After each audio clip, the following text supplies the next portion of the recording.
Hello lovely people, it's day I can't remember anymore here in New Zealand in the middle of our lockdown, and I need to be out here at the moment even though it's raining because I've got a couple of chickens who are yelling at each other from one side of the garden to the other and probably annoying the neighbours, and the rain arriving will be a good thing because it will drive those two chickens inside that are yelling at the others from the other side of the garden.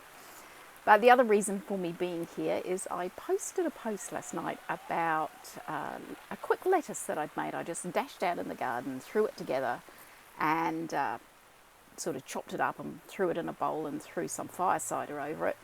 And I've had a lot of response to that. So I thought I would just come and show you where I come to grab that lettuce, which is at the moment in the Hoophouse and some out in the garden. So if this rain calms itself down, we might get out in the garden to have a little look at some of the lettuce and to share some of the winter garden with you, because the garden to me looks quite bare in winter, but there is still an awful lot that I'm able to get out of here. So let me turn you around. Okay, so here we are. You can see that the hoop house is going to need a little bit of cleaning out before we get well into summer. A little bit of green that's grown on the edge here from behind the tomatoes that I had growing here for far too long, and I should have taken them out. But at the moment, this is the little lettuce patch that I pop in and grab a few things out of. And I don't mind that my lettuces have got chewed holes in them. That just tells me that they actually are organic, because other things are actually eating them. And Jane was asking me about drunken woman lettuce, and there it is right in front of you with those lovely little red edges on its leaf, which I think are really nice. And we've got some baby miner's lettuce coming here, and we've got some, God, can you hear the chicken? We've got some Asian greens, and there's the Mizuma lettuce, this one here. It's really fine, but I love cutting it up. It's got a beautiful, beautiful kind of nutty, hot fragrance.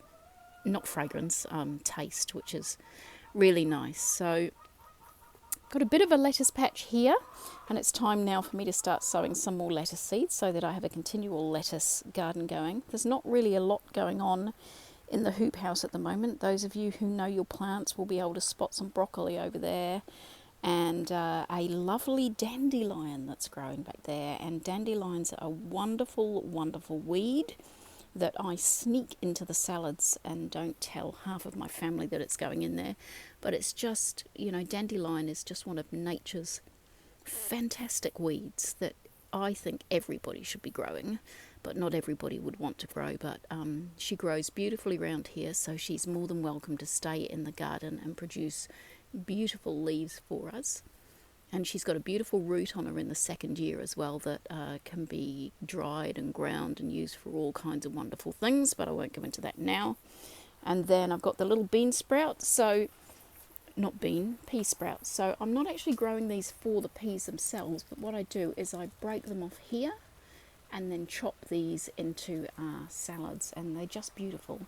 They make this really pretty pattern while they're growing in the garden. They have these amazing tendrils that they throw out and help each other stand up, and they're just really, really cool. And this is Dill in the background here.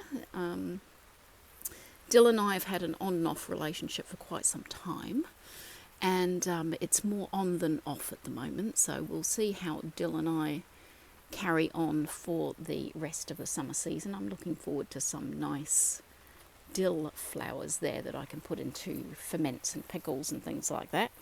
And for those of you looking, yes, they are pineapples, happily doing their thing in the corner here, waiting to go out in the garden.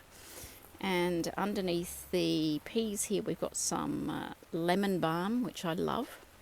Lemon balms are happy herb in our house. I turn it into a syrup, and most of us drink it over winter. It helps us with that seasonal affective disorder. It's just cheery, you know. It's really nice in I'm just going to crush some up now. Just smells amazing. You know, the volatile oils in it are wonderful, but it just you know, makes us happy. So most of us take this during the winter in a syrup form. And I've just discovered, hidden away under here, is a baby peach tree that's just grown from a seed that was in the compost that I put in here. So I'm going to have to dig that out, and anybody local who wants a peach tree, you're more than welcome to it. I've got 3 of these in the garden that I've grown from stones, and they're amazing peaches that we use for just boiling up, and then we freeze them and we have them on our breakfast. We're still eating peaches at the moment, even though they fruited in February. So they're a wonderful, wonderful old peach that ripens all at the same time, but is just excellent for bottling. I'm going to have to go out here and send some of these chickens back inside, so you can come with me if you like. I'm going to get rained on, and so are they, but they shouldn't be out in the rain. It's really not good for them. Come on, you two. And as you can see, the garden's very bare in winter. It's just, it kind of makes me sad, but then we still have plenty to eat. You know, we've got some potatoes coming along here, and I've got a good story about those for you. But come on, you two, in you go. Go on, come on, off you go. Get in. Yes, come on. They'll probably follow me, so let's just get them back in here. This pathway can just be like the craters of the moon, so we'll get them in here. We've got 2 up here at the moment that are laying, which is what all the noise is about. So here's Thumbelina having a think about laying, and Twickle's actually sitting on the nest at the moment. Here they come. Now I'm in here. Come on. Come on, you two. In you come. Come on. Get in here. You're getting wet. You're not a duck. Come on. Come on. Good girl. Come on, Rosa. In you come. Yes, and you can just carry on doing what you're doing. They might stop yelling now that they're all in here. Good girls. Good girls. I'll close the gate behind you, and then you won't get out in the rain. There we go. There we go. We don't want wet chickens.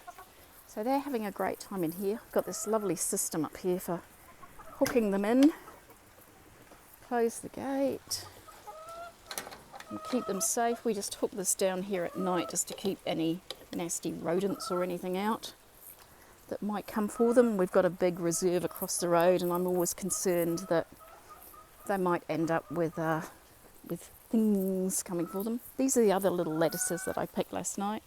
So we just pick the outside edges off them, and they just keep going. They're not too far away from having to be completely replaced, because they're going to try and bolt now. It's starting to get warm. But, you know, they're doing okay. They're so pretty, and the chickens are having a good go at them here.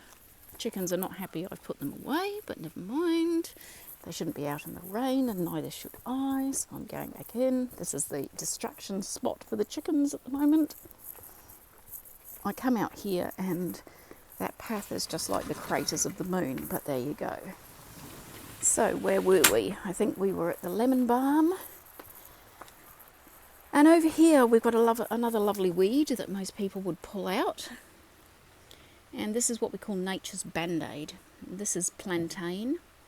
And I allow this to grow in here because it is just another wonderful, wonderful weed that, you know, it grows easily and I can use it, so that's why I let it grow. And then I've got parsley growing over here like a weed. I've got parsley all over the garden, and an old tomato that was just like, I'm not dying this summer, I'm just going to keep going. So it's got flowers on it already, so I may have some very early tomatoes.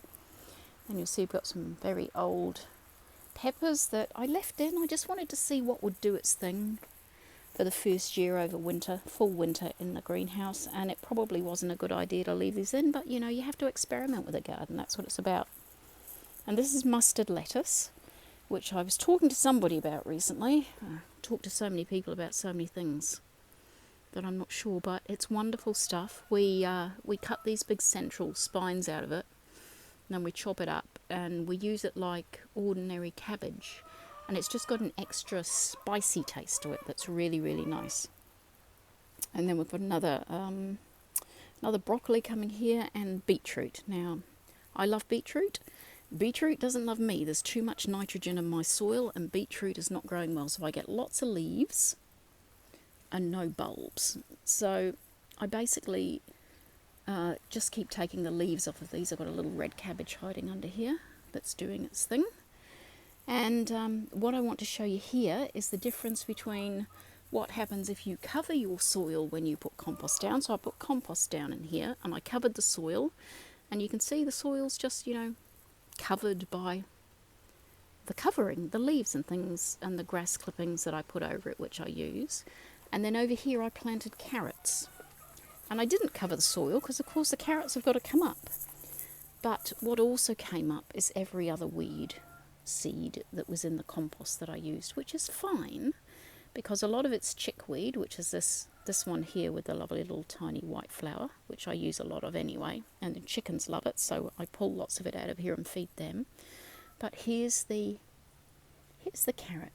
You can see the carrots coming in here, okay? And what will happen here is slowly but surely the carrots will grow and they'll block out the light from what's left of the chickweed that I don't pull out, and the carrots will take over and they'll create a firm bushy mass, and the chickweed will go, and I won't see chickweed again until this time next year when it starts coming up again. And for me that's a much easier way of weeding than trying to haul things out. You'll see there's a very lonely chili back there, another overwintering experiment, but that chili will come away in summer and start sprouting, and we'll have lovely hot chilies again.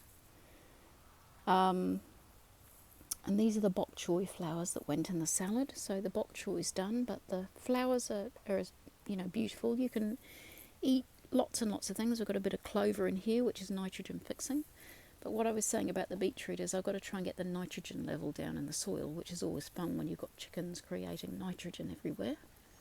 So what I will do is I will chop up a whole load of bananas, I think, put a lot of potassium. Potassium's the thing that I've read that I need here. So I'll be chopping up some bananas and soaking them and throwing those around the beetroot and seeing if that makes a difference. So there you go. A quick tour, a quick wet tour of the garden, and hopefully it's kept the chickens reasonably quiet, but I don't know. Oh, and then I've got some little cheery things just sitting up here. Aren't they cute? I love them. These are all edible and beautiful in salads too. So look at your edible flowers. It's amazing how much you can get to eat out of a little tiny space, and it looks beautiful in the garden, and it looks totally beautiful once it's in the bowl as well. Catch you soon. Bye bye. They're not happy. I'm going to have to let them out again, so they may come out or they may stay inside. They're pretty smart, really. They might decide to stay inside because it's rainy. We ran out of the food that they like, and so we got them some mash, but you can see here it looks like sand, and they're not very impressed with it either, so we just keep putting seed on top of it, and hopefully they will get through most of that mash eventually. And there sounds to be some good chicken activity happening in here at the moment. Oh look, we have an egg. So one is laid and one is laying. The joys of chickens.